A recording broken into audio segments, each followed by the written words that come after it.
السلام عليكم، ازيكم؟ من فترة جالي سؤال من ان ابنها عنده تقريبا 13 أو 14 سنة، بيتطاول على امه وابوه بالشتم والصوت العالي، وفي بعض الاحيان ممكن توصل لمد الايد. ايه اللي يوصل الابن للمرحلة دي؟ او ايه اسباب تطاول الابن على الام او الاب؟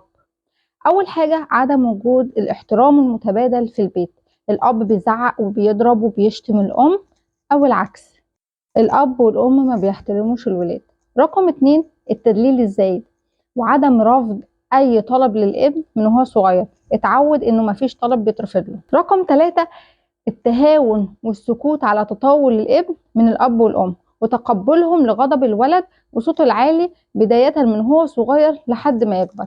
وهو صغير لما بنقول له خد اللي انت عايزه بس ما تعيطش، ولما يكبر بعد ما يزعق ويعلي صوته ويرزع اي حاجة جنبه وياخد جنب بالرغم ان هو الغلطان، احنا بنروح نراضيه ونعمل له اللي هو عايزه علشان ما يزعلش. ليه بقى؟ ممكن يكون السبب اللي احنا بنقنع بيه نفسنا او الام بتقنع بيه نفسها ان هو صغير وبكره يفهم ويعقل، او هو صغير ومش عارف يعني ايه احترام الاب والام، فلما يكبر هيعرف.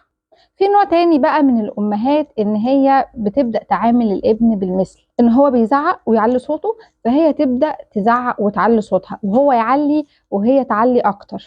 طبعا الموضوع بيزيد وممكن يوصل لان هي تمد ايديها عليه، وكل موقف يحصل خلاف بينهم تحصل نفس السلوكيات، هو بيزعق ويعلي صوته والام بتزعق وبتعلي صوتها، فخلاص هو الولد ما عندهوش طريقة تانية يتعامل بيها، لان هي دي الطريقة المعتمدة في البيت، لحد الام ما تزهق وتبدأ تستسلم وتتقبل الوضع.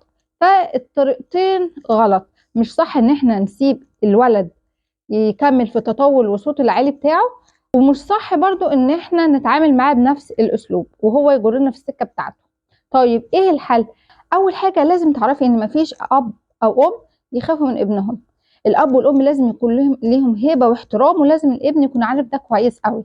يبقى عدم التعامل مع الابن بخوف او ضعف، مفيش سبب يخلي الام تخاف من ابنها وتقبل تطاوله عليها، فمهم جدا ما تقبليش علو صوت ابنك عليكي وتطاوله من وهو صغير. يعني مثلا لما يعلي صوته عليكي وهو متضايق، او لما يطلب منك طلب فيه عدم احترام، ما تنفذيش الطلب ابدا وقولي له مش مسموح لك تتكلم بالطريقه دي ابدا، من فضلك وطي صوتك واطلب الطلب بطريقه فيها احترام.